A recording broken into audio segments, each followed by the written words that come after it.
I've tried so many things when it comes to trying to increase my supply. I was eating oatmeal every day. I was putting coconut oil in the oatmeal, drinking so much water, doing every single pump as a power pump, which is when you like pump for 20 minutes, rest for 10, pump for 10, rest for 10, pump for 10. Then I got some lactation cookies and maybe saw a little bit of an increase. Then I got some lactation supplements. I got the liquid gold, it's like a pill. And maybe that's helped because it was around the time I started taking that I really started seeing things increase. But what I really think is doing it is just pumping for 30 minutes straight. So I have been pumping at least 5 times a day for 30 minutes straight every single time. I know that like power pumping is supposed to mimic cluster feeding and whatever, but I feel like when you pump for 30 minutes straight, it indicates that your baby wants so much more milk than what you're currently producing. And so ever since I started pumping for 30 minutes straight, I have really noticed like significant increases in my supply. When I started, I was pumping like 0.3 of an ounce at a time from both sides collectively. So I had a long way to go to where now I'm pumping pretty much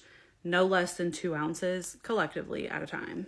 And then for me, I also just always knew or really felt in my gut like I was going to be able to increase my supply. So it wasn't really a matter of like how I was going to do it, just like when it was going to happen. I will say you have to stay consistent and you have to really want it because it is a ton of work. Like I feel like nobody really prepares you for how difficult it is to either breastfeed or pump enough to feed your baby, especially if they won't latch. Also, I didn't get serious about trying to increase my supply for like 2 weeks. Like I wasn't pumping but a couple times a day, wasn't doing overnight pumps, really wasn't doing any of the things for the first couple weeks. And I realized that it was not going to get better. So that's when I got serious. Now I am 6 weeks postpartum. And like I said, pumping a minimum of 2 ounces at a time, maximum of like almost 4. Also, I record how much I pump every single time, like on a note in my phone, because I think that like seeing the numbers increase really helps you stay consistent. That something in here helps, and I really hope that you're able to get your supply up because I know how stressful it is, especially now that my baby needs the most expensive formula out there.